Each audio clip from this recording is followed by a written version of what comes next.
கர்த்தருக்குள் பிரியமானவர்களே, இந்த இரவு வேளையிலும் உங்களை காணும்படியாக கர்த்தர் கொடுத்த கிருபைகளுக்காக இரக்கங்களுக்காக அவரை நான் நன்றியோடு சோதரிக்கிறேன். இந்த நாளிலும் கூட கர்த்தர் தாமே உங்கள் ஒவ்வொருவரையும் ஒவ்வொரு குடும்பங்களையும் அளவில்லாமல் ஆசீர்வதிப்பாராக. இந்த நேரத்திலும் சிறிய ஒரு கதை மூலமாக மிகவும் சுருக்கமாக ஒரு வேத வார்த்தையை உங்களுக்கு ஞாபகப்படுத்த நான் விரும்புகிறேன். ஒரு தேசத்திலே மிகப்பெரிய கோடீஸ்வர மனிதர் ஒருவர் இருந்தார். அவர் தனக்கு வாரிசுகள் இல்லாமல் இருந்ததினால முதுமையான நாட்களில தனக்கு பிறகு தன்னுடைய எல்லா காரியங்களையும் கவனித்துக் கொள்ள ஒரு வாரிசை தெரிந்து கொள்ள வேண்டும் என்று நினைத்து தன்னுடைய அலுவலகத்திலே வேலை பார்த்து கொண்டிருக்கக்கூடிய எல்லா மனிதர்களையும் ஒன்று கூடி வர செய்து எல்லாருடைய கையிலும் ஒரு விதைப்பையை கொடுத்து, இதை உங்களுடைய வீடுகளிலே கொண்டு சென்று நீங்கள் விதைத்து அதை நன்கு பராமரித்து வளர்ந்தது ஒரு குறிப்பிட்ட நாளை சொல்லி இந்த நாளிலே நீங்கள் திரும்ப கொண்டு வர வேண்டும் என்று சொன்ன பொழுது எல்லாரும் உற்சாகத்தோடு அந்த விதையை கொண்டு சென்று தங்களுடைய வீடுகளிலே விதைக்கின்றார்கள். அது விதைத்து நாட்கள் செல்ல செல்ல ஒவ்வொருவரும் பெருமையோடு பேசிக்கொண்டே வருகிறார்கள். என்னுடைய விதை உழைத்து விட்டது என்றும் அது செடியாக வளர்ந்து விட்டது என்றும் ஒவ்வொரு நாளும் தங்களை குறித்து பெருமையாக பேசிக்கொண்டே வருகிறார்கள். அந்த நாள் வந்ததும் எல்லாரும் தாங்கள் வளர்த்த செடியை கொண்டு வந்து வைத்து விடுகின்றார்கள் வரிசையாக. அதிலே கடைசியாக ஒரு வாலிபன் ஒரு வெறுமையான மண் தொட்டியை கொண்டு வந்து அங்கே வைக்கின்றார். அதிலே விதைத்த விதை அப்படியே இருக்கின்றது. ஆனால் அதிலே செடி முளைக்கவே இல்லை. அவர் அதை பராமரிக்காமல் அப்படியே கொண்டு வந்து வைத்து விட்டார். அந்த முதியவர் வருகின்றார். கடைசி வரிசையிலே அந்த காலியான செடி தொட்டியை பார்த்ததும் அவர் மிகவும் ஏளனமாக சிரித்துவிட்டு சென்று விடுகின்றார்.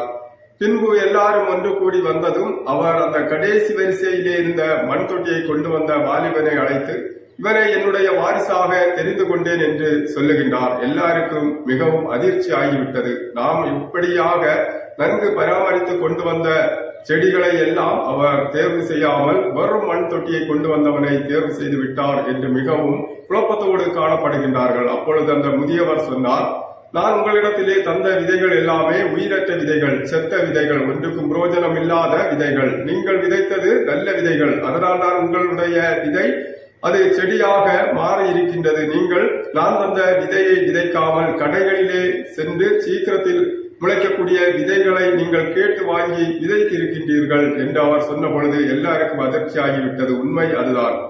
அந்த வாலிபன் மாத்திரம் அப்படியே உண்மையோடு அவன் உத்தமத்தோடு அவன் எந்த ஒரு பொய்யான காரியத்தையும் செய்யாமல் உண்மையை செய்ததினால, உண்மையிலே நிலைத்திருந்ததினால அவன் அந்த இடத்திலே கனப்படுத்தப்பட்டான். அவன் வாரிசாக தெரிந்து கொள்ளப்பட்டான் என்று நாம அந்த கதையின் முடிவிலே பார்க்கிறோம். பிரியமானவர்களே, நம்முடைய வாழ்விலும் நாம் நன்மைகள் செய்கின்ற பொழுது பெருமைக்காக இல்லாமல் நாம் நன்மையான காரியங்களை, ஆவிக்குரிய காரியங்களை செய்கின்ற பொழுது நாம் அறுக்கக்கூடியவைகள், அறுவடை செய்யக்கூடியவைகள் அது மிகவும் பெரிதாக இருக்கும், ஆசீர்வாதம் நிறைந்ததாக இருக்கும். நான் ஒரு வேத வார்த்தையை வாசிக்கின்றேன். கலாத்தியர் புஸ்தகம் 6வது அதிகாரம் 7வது வசனத்திலே வேதம் இப்படியாக சொல்லுகின்றது, மோசம் போகாதிருங்கள், தேவன் தம்மை பரியாசம் பண்ண விட்டார், மனுஷன் எதை விதைக்கிறானோ அதையே அறுப்பான். ஆமென், ஹல்லேலூயா. பிரியமானவர்களே, ஏமாந்து போகாதிருங்கள்.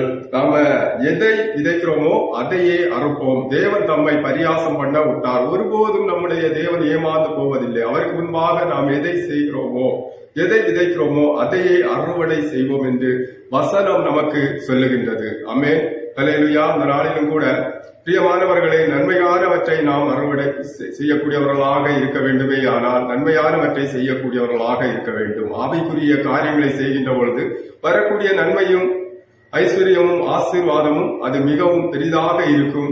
அது நம்ம இந்த பூமியிலே மிக நன்மைகளை சுதந்திரிக்க செய்யக்கூடியதாக இருக்கும். நம்முடைய வாழ்விலே எந்த சூழ்நிலையிலும் கர்த்தருக்கு பிரியமில்லாத எந்த ஒரு காரியத்தையும் செய்யாமல் நன்மையானவற்றை செய்யக்கூடியவர்களாக இருக்க வேண்டும். மனிதருடைய பார்வைக்கு நாம் வேண்டுமானால் எதை வேண்டுமானாலும் மறைத்து வைத்து நம்மால் நல்லவர்களாக நடித்து ஒரு வாழ்வை வாழ முடியும். ஆனால் தேவனுக்கு முன்பாக நிச்சயமாக முடியாது. அதான் வேதம் தெளிவாக நமக்கு சொல்லுகின்றது, தேவன் தம்மை பரியாசம் பண்ண விட்டார். தேவனை நம்மால் ஏமாற்றவே முடியாது. ஆமென், ஹல்லேலூயா. நம்முடைய வாழ்விலே நன்மையானவற்றை விதைப்போம், நலமானவற்றை அறுவடை செய்வோம். இந்த வார்த்தை மூலமாக கர்த்தர் தாமே ஒவ்வொருவரையும் அளவில்லாமல் ஆசீர்வதிப்பார். நாம் ஜெபிப்போம். எங்களை அளவில்லாமல் நேசிக்கின்ற பரலோக பிதாவே, ஸ்தோத்திரம். கர்த்தாவே, நீர் ஆசீர்வதித்து கொடுத்த அந்த தேவார்த்தைக்காக உண்மை நான் நன்றியோடு சோதரிக்கிறோம். இந்த நாளிலும் இந்த வேலைக்காக உமக்கு நன்றிகளை செலுத்துகிறோம்ப்பா. அந்த நிமிடம் வரையிலும் உடைய சிறகடின் கீழாக எங்களை முடிமறைத்து கண்ணிமணியை போல பாதுகாத்த உடைய மேலான தயவிற்காக, கிருபைகளுக்காக, இரக்கங்களுக்காக நன்றிகளை செலுத்துகிறோம். வருகிற நாட்களின் காலங்களை நிறைய பொறுப்பெடுத்துக் கொள்ளும் கர்த்தாவே. நாங்கள் அப்பா உமக்கு முன்பாக உண்மையோடு உத்தமத்தோடு நடக்க, ஆண்டவரை ஆவிக்குரிய காரியங்களில் நிலைத்திருக்க கர்த்தர் தாமே எங்களை கிருபையால் நிரப்பும், எங்களை பலப்படுத்தும். இந்த நேரத்தில் எங்களை தாழ்த்துகிறோம், நீர் மகிமைப்படும். இயேசுவின் நாமத்தில் ஜெபிக்கிறோம் பிதாவே, ஆமென். God bless you.